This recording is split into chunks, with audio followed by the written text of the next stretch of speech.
les projets de développement à tous les niveaux, que ce soit dans les régions qui étaient éloignées, comme le Sinaï, la Haute-Égypte, les petits et moyens projets, les micro-projets, les institutions financières susceptibles d'aider les personnes qui n'ont pas d'accès aux comptes bancaires, la jeunesse, aider la jeunesse de manière à éviter l'immigration clandestine, des projets de développement dans tous les secteurs, dans tous les domaines, que ce soit dans les nouveaux domaines tels l'énergie propre, l'énergie renouvelable. Nous avons beaucoup à discuter avec notre invité, Dr Raouf Ghafar, analyste politique et économique. Dr Raouf Ghafar, bonjour et bienvenue avec nous. Bonjour, merci. Dr Raouf Ghafar, comment peut-on évaluer le rôle que joue l'Égypte récemment de manière à aller de l'avant dans la région en tant qu'acteur principal et en tant que partenaire principal au développement? Un rôle vraiment magnifique. Nous savons tous que quand le président Sisi a pris pouvoir il y a 6 ans de ça, l'Égypte était dans une situation vraiment abominable, c'est-à-dire relations terribles avec beaucoup de pays, l'économie était très, disons, le niveau de l'économie était presque à zéro. Et il fallait faire beaucoup de choses. Et c'est dans tous les domaines que le président et ses administrations ont pris la bonne voie. Premièrement, sur le plan politique, on a commencé à, disons, améliorer et peut-être renouveler nos relations avec tous les pays occidentaux, orientaux, africains, et particulièrement africains. Nous avons fait une grande remise sur le plan relations africaines particulièrement, où on était absent depuis de longues années. Et sur le plan économique, on a eu recours aux institutions financières, notamment la FMI, qui nous a accordé un prêt à long terme qui a été dirigé vers le redressement de l'économie. On a pris des mesures vraiment très, disons, je ne vais pas dire sévères, mais je veux dire que c'était des mesures qui devaient être prises des années avant, mais c'est-à-dire un programme de réforme économique très strict qui a été exécuté par excellence. Et ça, au milieu des défis qui nous entouraient de tous les côtés. Nous avions le terrorisme d'un côté, au Sinaï, etc., etc.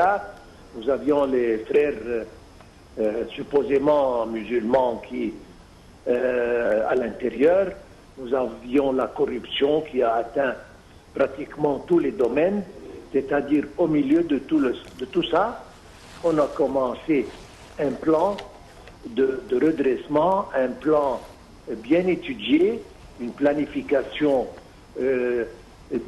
à long terme, et on a suivi le programme très exactement.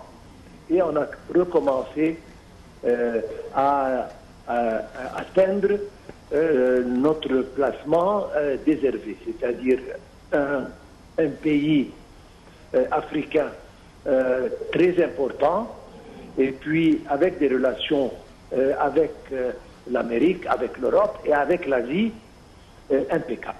Et c'est ça comment on a démarré, et on continue jusqu'à présent. Voilà. Oui.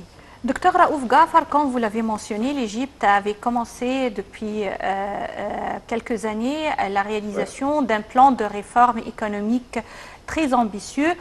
Malgré, par exemple, les circonstances actuelles et les pressions à cause du Covid-19, on trouve que l'économie égyptienne résiste et même est louée par les institutions internationales financières et économiques. On a trouvé par exemple que sur le marché, les devises étrangères n'ont pas connu vraiment une hausse à cause de ce Covid-19.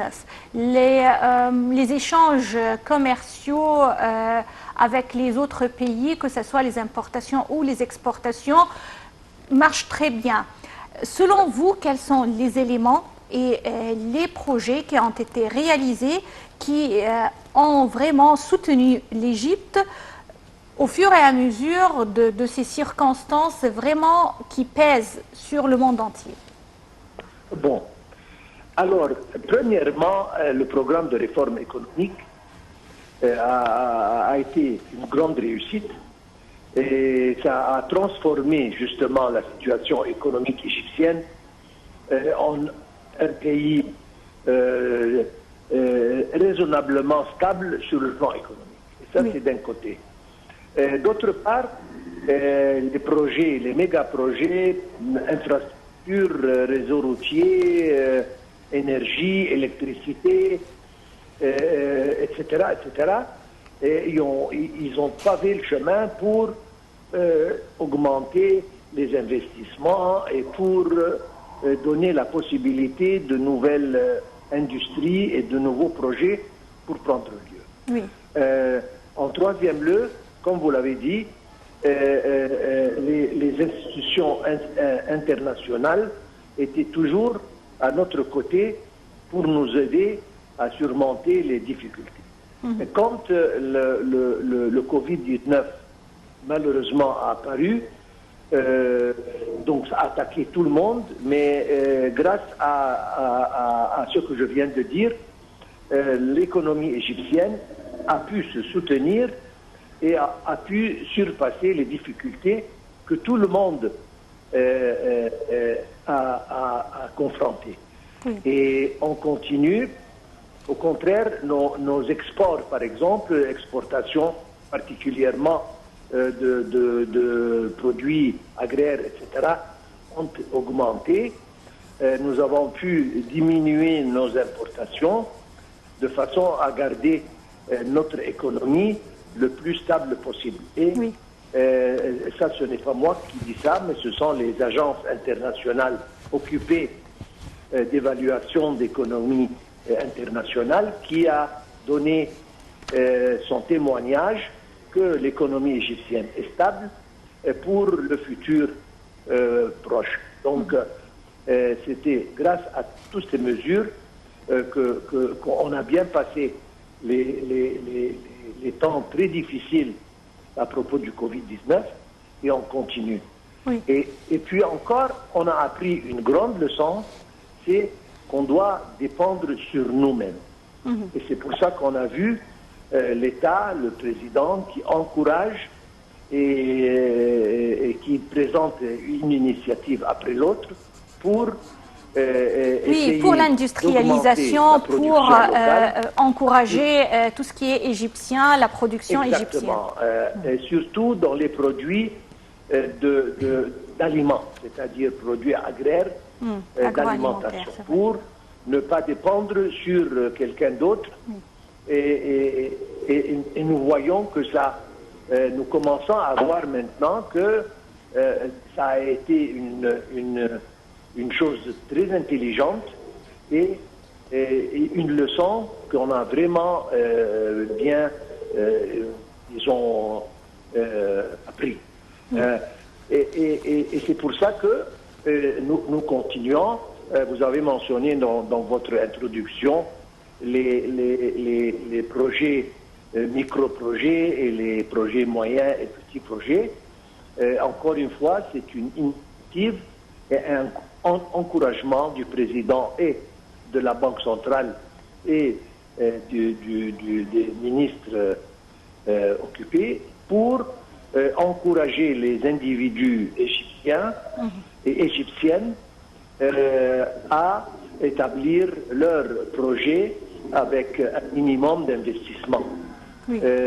Nous avions un problème de chômage grâce aux grands projets, grâce aux projets justement petits, moyens et micros, qu'on a employé beaucoup de monde, on a offert des chances d'emploi à beaucoup de jeunes gens, à beaucoup de femmes justement, de façon à ce que le taux de chômage a baissé à 50% de ce que... Et ça va de plus en plus moins.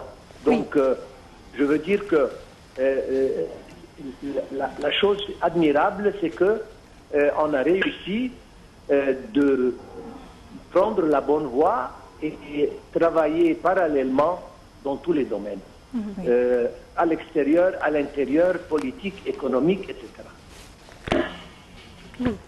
Docteur Raouf Gafar, quel est le point fort de l'économie égyptienne, les principaux piliers de l'économie égyptienne? À bonne opinion, deux choses. Premièrement, l'existence de matières premières et de, par exemple, ressources naturelles, comme le gaz, comme le pétrole d'un côté, des ressources minérales. Mais la chose, à mon opinion, importante, c'est la ressource humaine. Nous avons une population dont 70% presque est formée de jeunes gens. Et si cette jeunesse est bien éduquée, est bien apprise, est bien entraînée, elle peut représenter un facteur très, très, très important dans notre développement. Et c'est justement ce que le gouvernement, le président, donne une importance extrême. Nous avons vu des conférences, nous avons vu des forums qui ont été dirigés vers la jeunesse à travers les quelques années qui ont passé, et ça continue. Et l'État réalise que ça, c'est une ressource très importante qui doit être exploitée au maximum. Et nous avons remarqué que non seulement ils entraînent la jeunesse pour devenir des entrepreneurs, etc., mais on les entraîne et on les éduque politiquement. Nous avons vu maintenant beaucoup de vice-ministres et beaucoup de jeunes gens qui ont assumé des positions gouvernementales assez élevées. Donc ça, c'est une chose qui indique qu'il y a une claire vision, non seulement pour les années les 5-6 ans qui viennent, mais pour 10, 20, 30 ans. Nous avions un programme pour l'Égypte 2030. Maintenant, c'est derrière notre dos. On pense à l'Égypte 2050 et 2060. Et c'est justement ça, c'est la vision qui doit exister chez un gouvernement et un président intelligent qui pense à l'avenir de son pays. Oui. Et donc, je veux dire que, encore une fois, les ressources importantes sur lesquelles on se base, c'est les ressources humaines et les ressources naturelles. Oui. Un autre volet très important pour la vie économique actuelle en Égypte, Dr Raouf Gafar, c'est le secteur de télécommunications et la nouvelle technologie. On peut dire qu'à cause ou grâce au Covid-19, on a découvert que l'Égypte vraiment est un des piliers de la région dans le domaine de passage au numérique, cette 4e révolution économique. Et c'est vrai que ce secteur de plus en plus vraiment possède un poids important pour les recettes égyptiennes et pour le PNB égyptien. Ça veut dire qu'on a recours à cette nouvelle technologie pour peut-être l'éducation, pour également faciliter l'atmosphère de l'investissement, les procédures pour la loi de l'investissement pour les investisseurs étrangers, pour également les communications. Alors selon vous, comment l'Égypte peut-elle profiter de cette 4e révolution industrielle pour passer vraiment au premier rang de la nouvelle technologie? Le numérique, c'est le futur. Il n'y a pas moyen de l'éviter, inévitable. Et sans ça, on ne peut pas vivre dans le monde. Donc, on a bien connu cette vérité et on a commencé dès le début à améliorer. Nous avons vu et nous avons remarqué justement par exemple les réseaux Internet en Égypte, la transformation numérique de beaucoup d'institutions et beaucoup de travail. Nous avons vu déjà la construction comme la nouvelle capitale administrative et les nouvelles villes qui apparaissent. Ce sont des villes de la dernière génération, donc des villes intelligentes qui emploient cette technologie partout. Donc ça c'était, comme je viens de dire, c'est la technologie d'aujourd'hui et demain. Et sans ça, on ne pouvait pas y aller. Alors, on a remarqué ceci et on a donné beaucoup d'efforts dans cette direction de façon à transformer justement notre pays en un pays numérique. Et on doit vraiment mentionner et admirer que nous avions cette vision même avant le Covid-19 qui a forcé tout le monde dans cette direction. C'est-à-dire, sur le plan éducation, nous avons remarqué que la nouvelle politique d'éducation visait vers le numérique avec les très bien. Docteur Raouf Ghafar, vous êtes analyste politique et économique. Merci d'avoir été avec nous aujourd'hui. Eh bien voilà, aujourd'hui nous avons discuté entre autres le développement économique en Égypte et nous avions Dr Raouf Ghafar qui était analyste politique et économique. Il est temps de vous remercier pour votre fidélité et de vous souhaiter une excellente journée. Merci et à la prochaine.